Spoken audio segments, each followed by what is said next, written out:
Aynan mana shu modelda Yevropa bo'ylab 400 dan oshiq o'g'irlik qilib 4 million evroni o'marib ketishgan ekan. Sportkarlar bo'yicha eng katta karbon keramikali oporniy va keramikali support aynan shunga o'rnatilgan bo'ladi.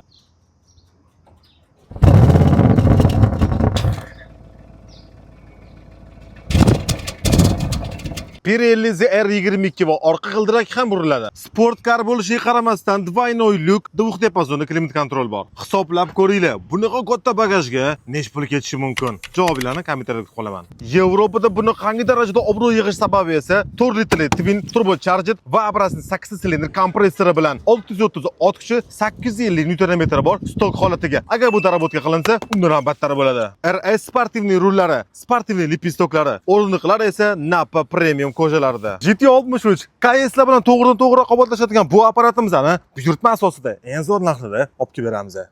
Bizda esa Malibu bar, Malibu rul hali ham trendda.